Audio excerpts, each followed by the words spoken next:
Bismillahirrahmanirrahim. Assalamualaikum warahmatullahi wabarakatuh.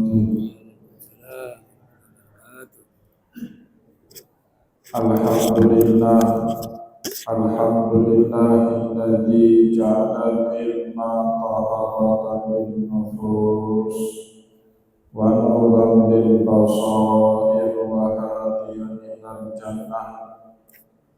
أشهد أن لا إله إلا الله وحده لا شريك له وأشهد أن محمدا عبده ورسوله صادق البرهان اللهم صل وسلم على رسولك الكريم محمد صلى الله عليه وسلم وعلى آله وأصحابه ومن تبعه بإحسان إلى يوم الدين. Summa amma ba'du. Puji dan syukur senantiasa dan tidak pernah bosan-bosannya kita panjatkan kehadiran Sang Maha Pencipta Allah Subhanahu wa Ta'ala, yang mana dengan limpahan karunia-Nya, rahmat-Nya, hidayah-Nya serta anugerah-Nya kepada kita semua, kita kembali masih diberi kesempatan, kesehatan dan usia panjang oleh Allah untuk sama-sama dan senantiasa mengabdikan diri kita di jalan-Nya dengan menjalankan segala perintah-Nya dan menjauhi semua larangan-Nya. Shalawat dan salam juga tidak pernah lupa kita haturkan kepada junjungan alam Nabi besar Muhammad sallallahu alaihi wasallam, di mana beliau telah bersabda dalam sebuah hadis, taraktu fikum amrayni la ittamasaktum bihima lam tadillu abada, kitaballahi wa sunnati. Telah aku tinggalkan kepada kalian dua pusaka yang jika kalian pedomani keduanya, niscaya kalian tidak akan pernah tersesat selama-lamanya. Al-Quran kitabnya Allah dan hadis sunnahnya Rasulullah sallallahu alaihi wasallam. Bapak Ibu kaum muslimin dan muslimat, jamaah salat maghrib yang dimuliakan oleh Allah, mari pada kesempatan malam yang penuh dengan keberkahan ini, sambil kembali kita niat iktikaf di rumah Allah, dan juga sambil kita menunggu datangnya pelaksanaan sholat isya berjamaah, mari sama-sama kita kembali melanjutkan pengajian hadis kita dengan kitab Fathul Bari Bisyarhi Sahih Bukhari karya Imam Ibnu Hajar Al-Asqalani rahimahullahu ta'ala. Dan insyaallah pada kesempatan malam ini kembali kita akan melanjutkan bacaan hadis kita, masih dengan kitab yang ketiga, kitab Ilmi, bab juga masih dengan bab yang sama, bab 49, babul man khassa bil ilmi qauman duna qaumin karahiyatan an la yafhamu. Bab di mana bolehnya seorang alim membatasi percakapan ilmu kepada kaum tertentu dan menerangkan ilmu tersebut kepada kaum yang lain, karena khawatir jika kaum yang pertama dijelaskan ilmu tersebut akan menolak, akan membenci, Allah yafhamu, karena mereka tidak paham apa yang disampaikan oleh seorang alim tersebut. Bapak Ibu kaum muslimin dan muslimat jamaah pengajian yang dimuliakan oleh Allah, pada pertemuan yang lalu dan di dalam dua pertemuan yang lalu kita telah membaca hadis pertama di dalam bab 49, yaitu hadis nomor 127 di dalam kitab Sahihul Bukhari, di mana hadis nomor 127 itu berbunyi atau sabda Rasulullah SAW yang berkata, "Haditsun nasa bima ya'rifun atuhibbuna ayyukadziballahu wa rasuluh." Pesan Rasulullah SAW kepada kita umatnya, berbicaralah di hadapan orang banyak sesuai dengan apa yang mereka pahami. Atuhibbuna ayyukadziballahu wa rasuluh. Jika kita bicarakan sesuatu yang mereka tidak pahami meskipun itu benar, maka punya konsekuensi besar yang akan menjadi korban pendustaan masyarakat adalah kebenaran yang berasal dari Allah dan Rasulullah SAW. Itulah juga sebab pada pertemuan yang lalu kita membaca banyak sekali keterangan di dalam kitab Fathul Bari, di mana para ulama meninggalkan tema-tema tertentu, khawatir tema-tema tersebut disalahpahami oleh sebagian masyarakat, tetapi di tengah masyarakat yang lain tema-tema tersebut dijelaskan sejelas-jelasnya oleh para ulama tersebut. Misalnya pada pertemuan yang lalu kita baca di dalam kitab Fathul Bari, Imam Ahmad bin Hanbal karihat tahdis, ya allati fil ahaditsil lati dhahiruha khuruju ala sultan. Beliau tidak mau menjelaskan hadis yang mana hadis itu meminta seorang muslim bersikap tegas di hadapan seorang penguasa yang zalim atau yang semena-mena karena punya pengalaman yang tidak baik dalam hubungan beliau dengan seorang penguasa.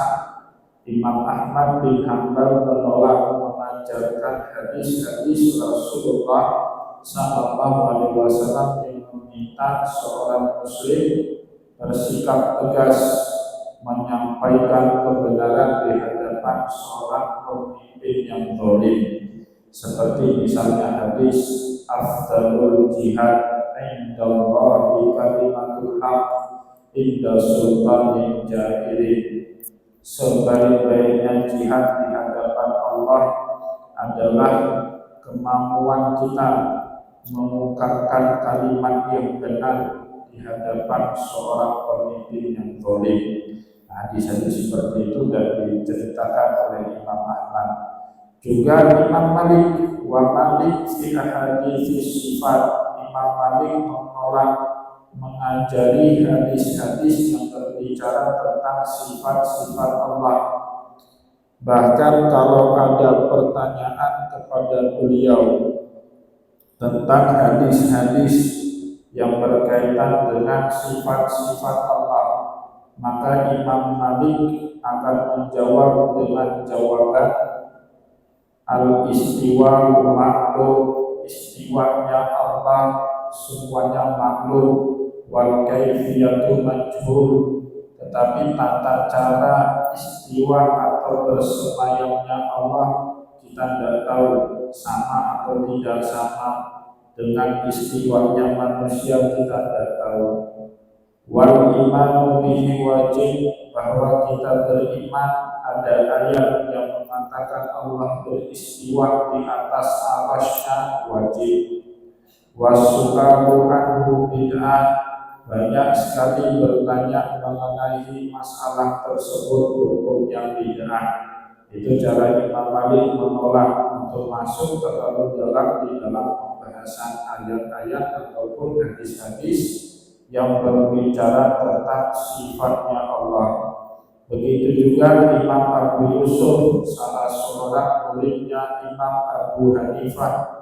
Beliau menolak mengajari hadis-hadis yang qorib, hadis-hadis yang aneh dari ucapan-ucapan Rasulullah SAW. Sama halnya Bapak Ibu kaum muslimin yang dimuliakan oleh Allah, seperti sahabat Rasulullah Abu Hurairah yang menolak menceritakan semua pengetahuan beliau dari hadis Rasulullah SAW. Kita sudah baca hadisnya di dalam Sahih Bukhari nomor hadis 120, di mana Abu Hurairah pernah meriwayatkan kepada kita satu hadis. Hafidtu min Rasulillah sallallahu alaihi wasallam bi'aini.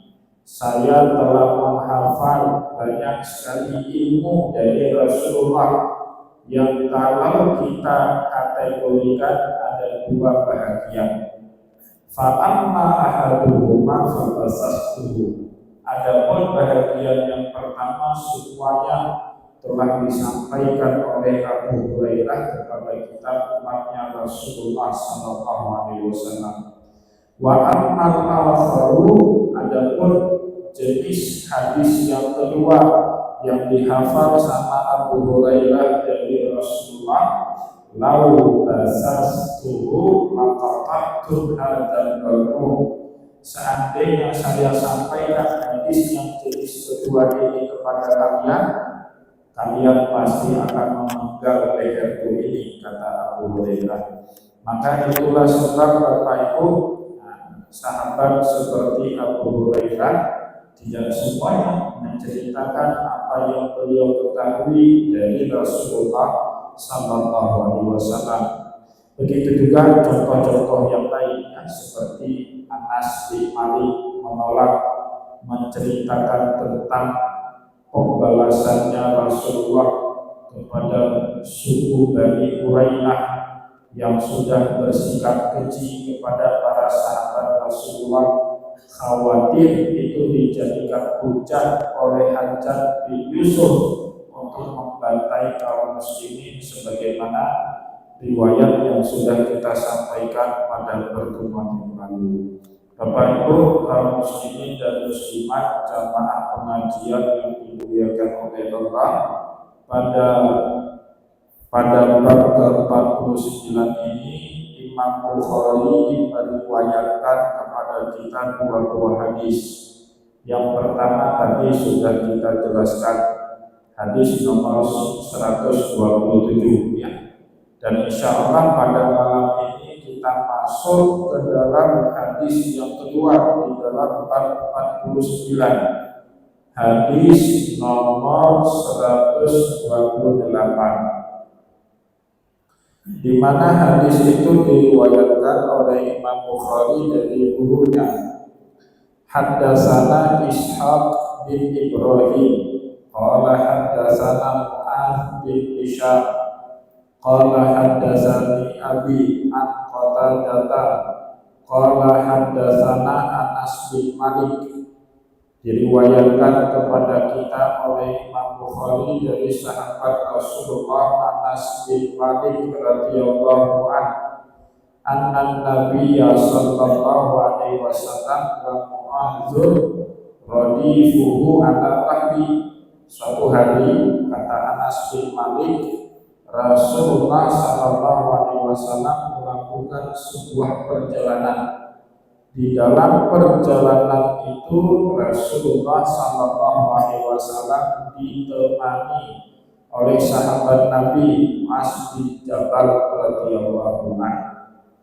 Jadi Bapak Ibu, Nabi Muhammad kalau berpergian keluar kota Madinah, selain untuk tujuan perang, kalau tujuan perang tentu yang dibawa pasukan perang, tetapi kalau tujuan dakwah atau bersilaturahmi atau sekedar ziarah karena mendengar misalnya ada tokoh di Bani atau di kabilah yang tinggal di dekat kota Madinah ada yang sedang sakit atau ada yang sedang berhajat buat acara walimah mengundang Rasulullah, paling Rasulullah cuma ditemani satu atau dua orang sahabat paling ramai. Jadi tidak pernah Nabi Muhammad itu kalau acara-acara seperti itu, sepengetahuan saya setelah membaca berbagai kitab hadis, ditemani oleh rombongan besar. Tidak pernah seperti itu. Tidak pernah boyongan Nabi Muhammad bawa para sahabatnya pergi ziarah, pergi bersilaturahmi ke suatu tempat. Itu termasuk suatu hal yang kurang disenangi oleh Rasulullah. Kalau kita sekarang kan Bapak Ibu kayaknya nggak pas kalau pergi ke suatu tempat ke boyongan, semua dibawa. Rasulullah tidak seperti itu. Paling yang temani beliau satu dua orang sahabat. Sahabat yang paling sering menemani Rasulullah dalam perjalanan-perjalanan seperti itu, dalam lawatan, dalam acara undangan, dalam silaturahmi, sahabat seperti Anas bin Malik, Abdullah bin Abbas, Ali bin Abi Thalib, atau juga di dalam hadis ini Nabi Muhammad ditemani oleh Muaz bin Jabal radhiyallahu anhu. Hadis ini diceritakan kepada kita oleh Anas bin Malik. Anas bin Malik sendiri mengetahui cerita itu dari mulutnya Muaz bin Jabal radhiyallahu anhu. Kata Anas bin Malik, anak Nabi sallallahu alaihi wasallam wa Mu'adzun radifuhu ala wahyi. Radif itu Bapak Ibu berboncengan dalam satu tunggangan, tidak pakai dua kendaraan, tapi dengan satu tunggangan. Yang menarik Bapak Ibu kalau kita baca di dalam kitab Fathul Bari disebut atau dijelaskan kepada kita, wa qawluhu radifuhu ay raqibun khalfa Rasulillah sallallahu alaihi wasallam. Adapun maksud dari perkataan Anas bin Malik dalam hadis tadi, radifuhu, maknanya adalah raqibun khalfa Rasulillah, Muaz bin Jabal berboncengan di belakangnya Rasulullah. Jadi yang bawa, yang pegang kendali itu Rasulullah. Muaz bin Jabal dibonceng sama Rasulullah. Kalau di zaman kita sekarang, kalau Tengku pasti disupiri sama santri. Kayak-kayaknya seorang santri itu kurang beradab kalau disupiri sama Tengku. Padahal dulu kadang-kadang Rasulullah menyopiri santrinya, muridnya. Jadi Rasulullah yang bawa tunggangannya. Muaz bin Jabal duduk di belakang, dan harus dan mesti selalu Rasulullah dibonceng. Kadang-kadang ia sahabat membonceng Rasulullah, dan kadang-kadang Rasulullah yang membonceng sahabatnya, Rasulullah yang membawa kendaraan. Kali ini Muaz bin Jabal itu duduk di belakang Rasulullah. Wa aktsaru ma yusma'u lil ba'id, seringnya Nabi Muhammad kalau melakukan perjalanan keluar, beliau menunggangi ontanya, berboncengan di atas ontanya.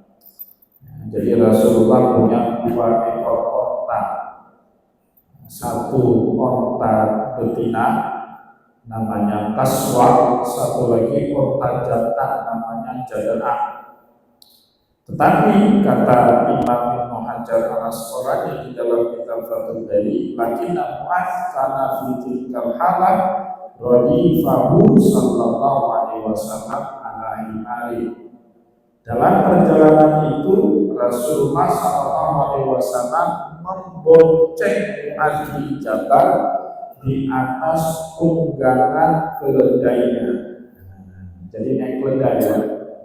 Bukan naik onta atau naik kuda, naik keledai, berboncengan. Bapak Ibu jangan pikir keledai itu hewan kecil, tak boleh kita duduki dua orang di atasnya. Jangan seperti itu. Karena keledai itu Bapak Ibu hakikatnya hewan yang kuat. Keledai itu bahkan lebih kuat daripada kuda. Maka akan disebutnya di dalam ayat Al-Quran itu wal khayla wal bighala wal hamira litarkabuha wa zina wa yakhluqu ma la ta'lamun. Jadi Allah sengaja menyebut hamil yang terakhir. Hamil itu keledai. Keledai itu Bapak Ibu fungsi utamanya itu sebagai hewan pengangkut barang kuat. Bahkan untuk mengangkut barang, keledai itu lebih kuat daripada kuda. Cuma kelemahan keledai itu satu, Bapak Ibu. Dia lambat, jalannya nggak cepat. Oleh sebab itulah orang Arab dahulu untuk memperoleh kekuatan keledai dan kecepatan kuda, kuda dan keledai ini dikawinkan silang. Lahirlah satu spesies binatang baru namanya bighal. Bighal itu postur tubuhnya kuda besar. Kalau keledai kan kecil. Bighal itu postur tubuhnya seperti kuda besar, tapi muka dan warna kulitnya itu warna keledai, bukan warna kuda. Kalau warna keledai itu supak, warna abu-abu supak kulit keledai. Kalau kuda itu kan kiclok warnanya itu ya.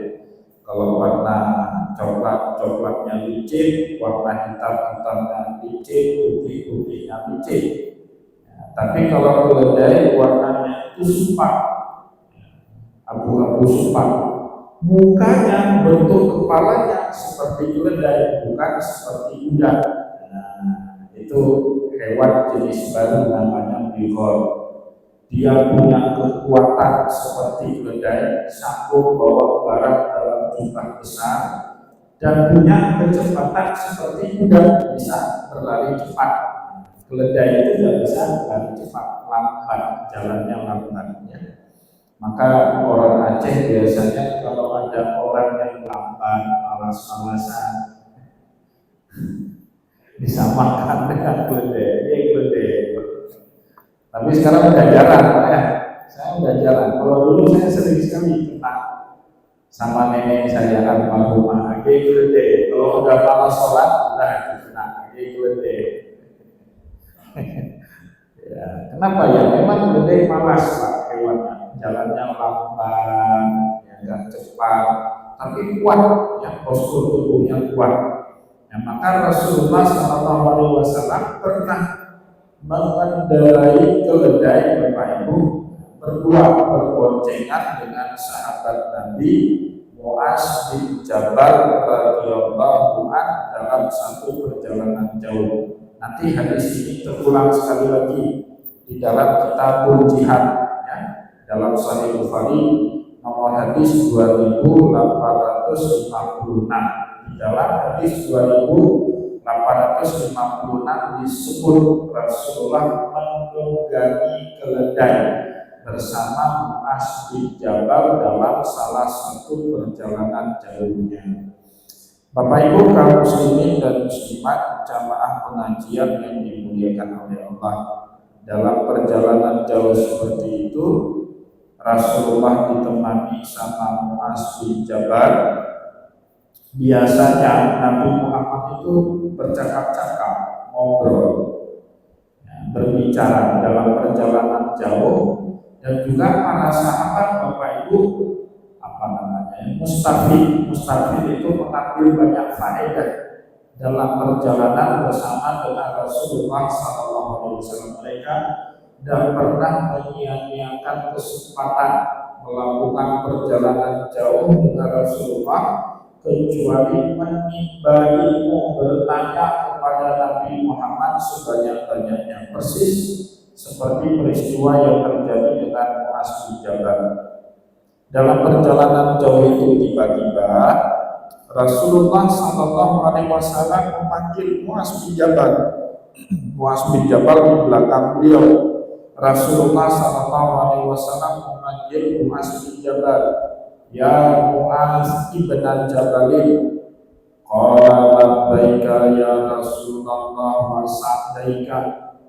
Pada saat Mu'az bin Jabal disuruh namanya, dipanggil namanya sama Rasulullah, Mu'az bin Jabal pun dengan penuh hormat, dengan penuh takdim menjawab seruan Nabi Muhammad dengan berkata, labbaika ya Rasulullah wa sa'daika. Itu ucapan yang sangat santun kalau nama kita dipanggil dalam bahasa Arab, ya. Labbaika maknanya kalau bahasa Aceh kita terjemahkan mau pantun buat, wasadaika siap berkhidmat terhadap apapun yang kau perintahkan. Itu maknanya lebih kurang seperti itu, ya. Labbaika wasadaika ya Rasulullah. Itu ungkapan santun para sahabat kalau dipanggil sama Rasulullah sallallahu alaihi wasallam. Maka Bapak Ibu, saat kita berhaji, saat haji itu kan memenuhi undangannya Allah.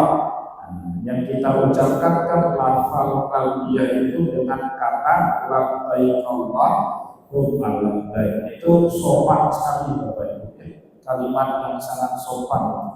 Labbaik, kalau dalam haji labbaik Allahumma labbaik. Para sahabat menjawab Rasulullah dengan kata labbaik ya Rasulullah wa sa'daika. Faqala ya Mu'az, sekali dipanggil namanya Mu'az bin Jabal sama Rasulullah. Kemudian diulang lagi sama Nabi Muhammad 2 kali. Ya Mu'az, wahai Mu'az bin Jabal. Dijawab lagi sama Mu'az bin Jabal, labbaika ya Rasulullah wa sa'daika.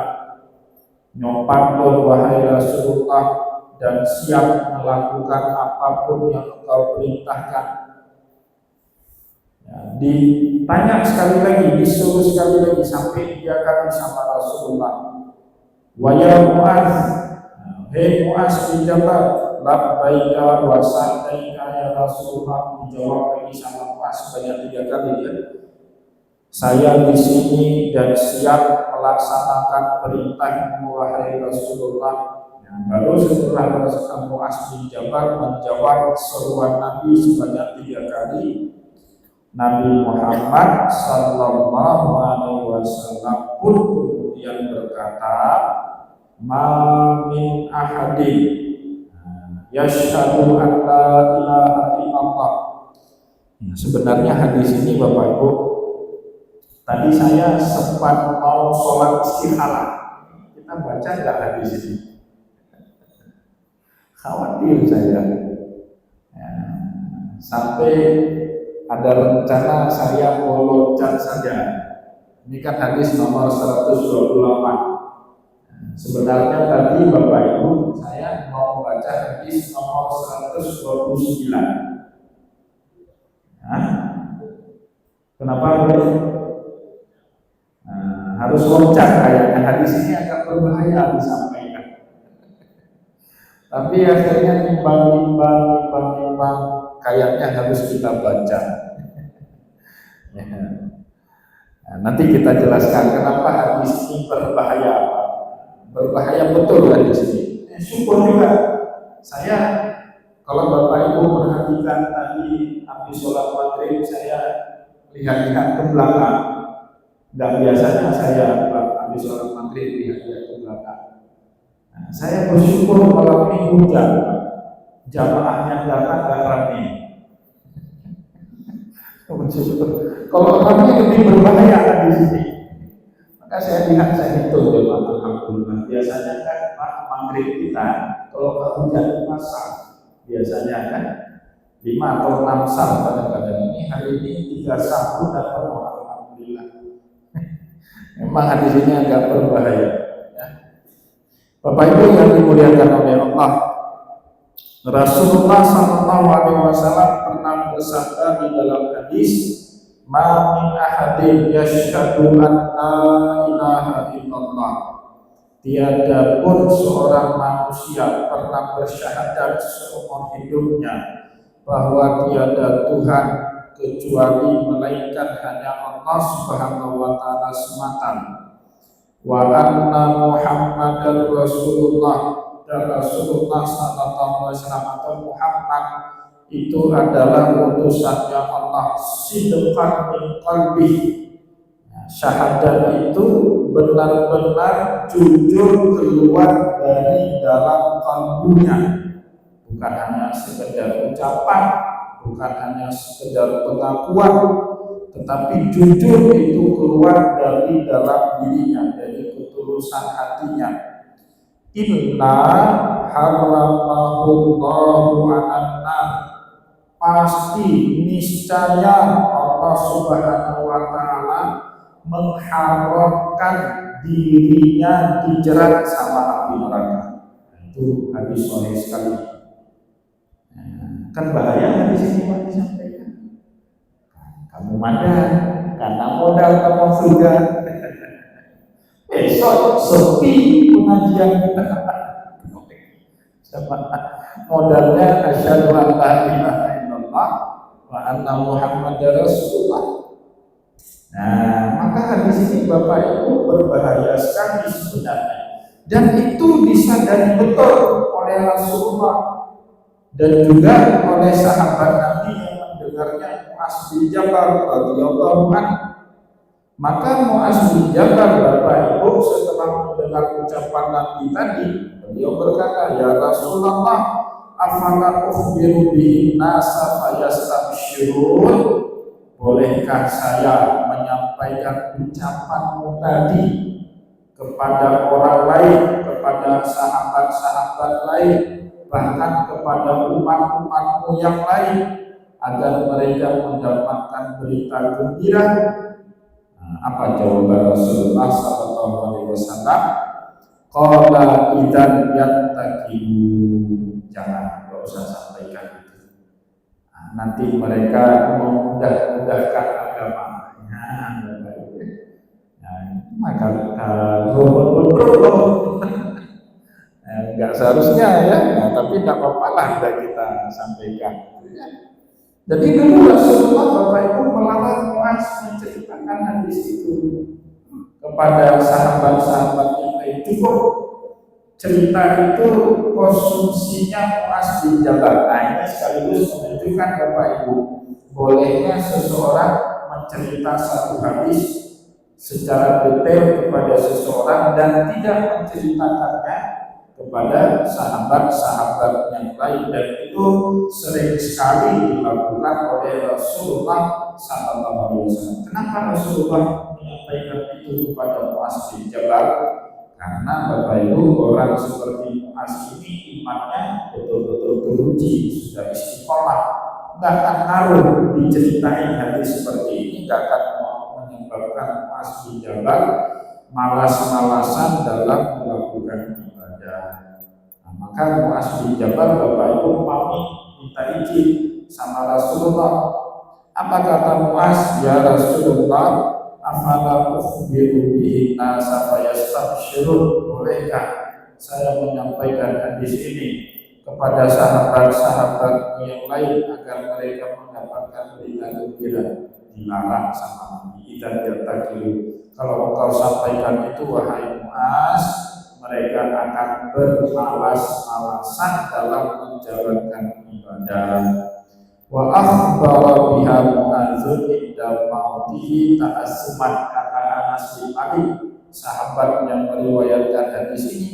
Kenapa juga kalau Mu'adz bin Jabal diminta untuk tidak cerita hadis itu kepada kita, tapi hadisnya sampai bahkan tertulis di dalam kitab Sahih Bukhari.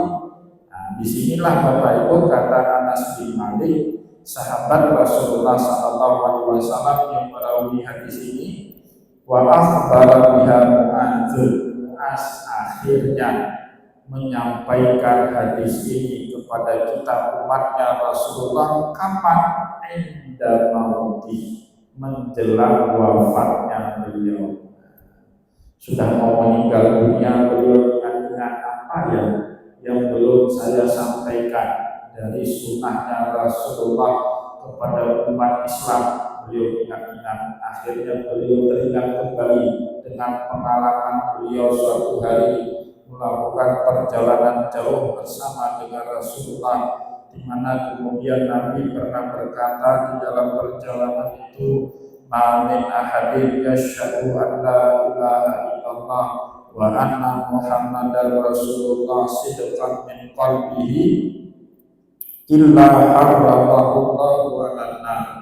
Barang siapa yang bersyahadat tiada Tuhan selain Allah dan Muhammad adalah Rasulullah tulus dari hatinya, pasti Allah Subhanahu wa taala akan mengharamkan jiwanya disentuh sama api neraka.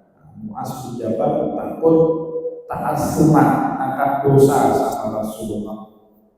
Kan ada hadis itu Pak yang berkata, man katama ilman, man sa'ala ilman fakatamahu. Barang siapa yang ditanya atau mengetahui ilmu tapi dia sembunyikan dan disampaikan kepada orang lain, itu diancam sama Rasulullah. Al-jamahullahu yawmal qiyamati ila jami minan nar. Maka nanti di hari kiamat Allah Subhanahu wa taala akan menjerat dia dengan jeratan api neraka di hari kiamat. Muaz bin Jabal tidak mau itu terjadi sama diri beliau. Akhirnya menjelang wafat beliau menceritakan hadis tersebut kepada para sahabat Rasulullah SAW yang lain. Moga-moga saya lepas dari jalur ini, Bapak.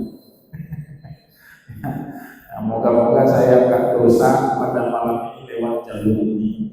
Ini termasuk dari bab menyampaikan ilmu yang diperintahkan kepada kita oleh Rasulullah. Insya Allah pada pertemuan yang akan datang kita akan jelaskan makna daripada hadis ini. Belum tuntas, jadi jangan Bapak Ibu ngandali.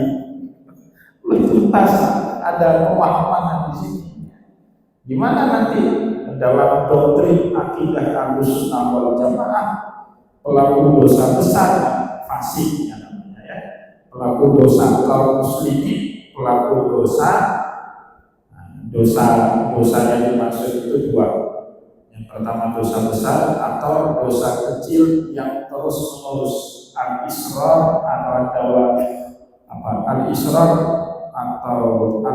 ala sawair, perbuatan dosa kecil yang dilakukan terus menerus.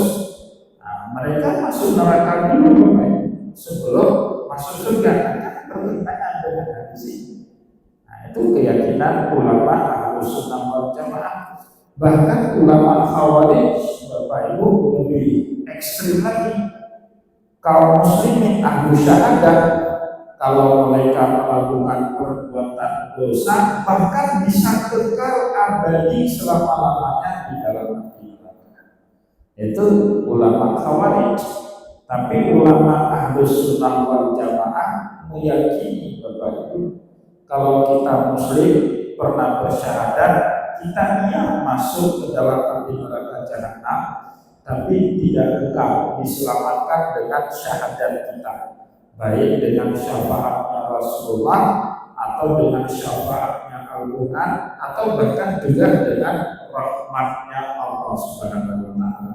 Tapi Bapak Ibu, kalau kita baca zahir hadis tadi, siapapun yang pernah mengucapkan la ilaha illallah wa anna Muhammadar Rasulullah tulus dari hatinya, dan aku yakin Bapak Ibu yang malam ini hadir itu punya ketulusan itu.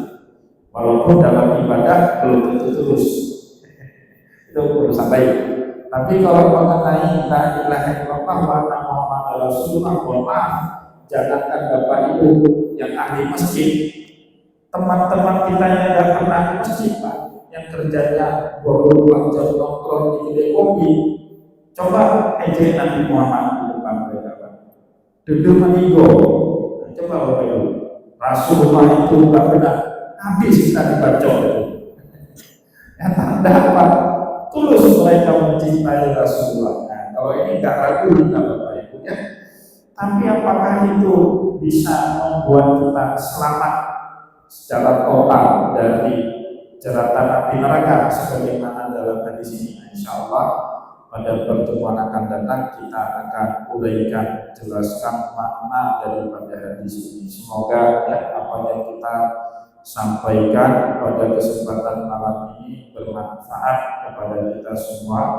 Saya mohon maaf jika ada yang tidak berkenan.